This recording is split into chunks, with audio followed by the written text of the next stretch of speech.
And according to the program, the speech has got to be all over by 9 o'clock.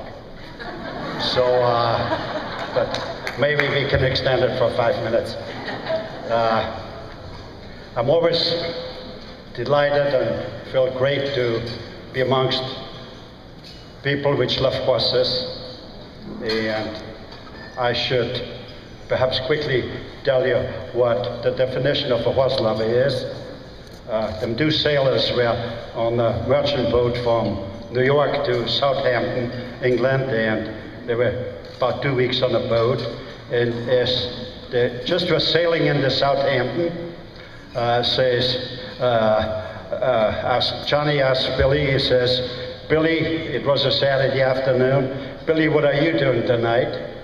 So Billy says, "I understand there's a circus in town, and there's 100 naked women riding on horses." "Oh yeah," says Johnny, "I'm gonna go there too. I haven't seen a horse for a long time." So, but on a more serious note, I believe horses have played a great role in the civilization of mankind. And when you look back in history, at all, you know, the natives and the various civilizations and people which emerged over the centuries, they always sort of looked upon their horses as their friends, as their companion, and I believe there wasn't any such culture where they ate their friends. So, yes, we do know that people that horses or animals are subservient to man, but that doesn't mean if somebody is subservient that you should be cruel. I believe we got to show a much greater respect for animals, and especially for horses.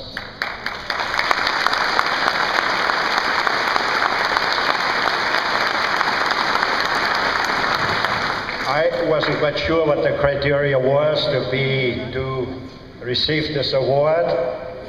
I guess in retrospect, I will try to earn that reward over the next year by perhaps trying to put forward some programs.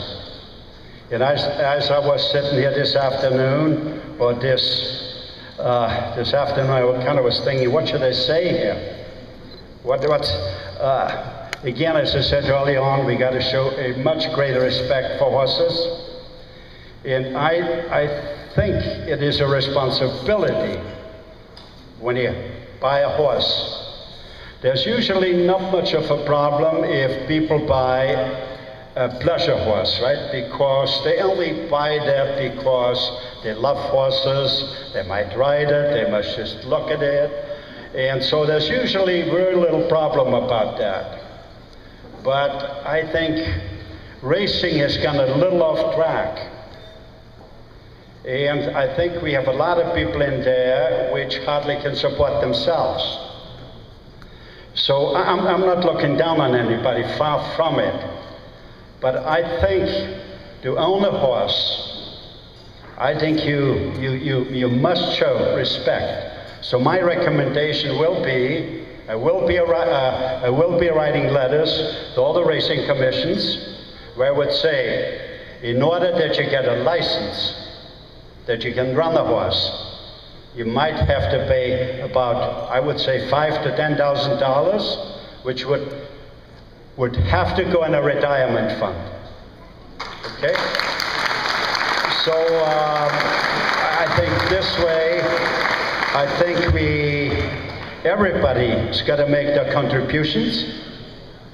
And naturally, some will make more, some will make less, but you got to make a minimum of contributions for the horses, for the race horses.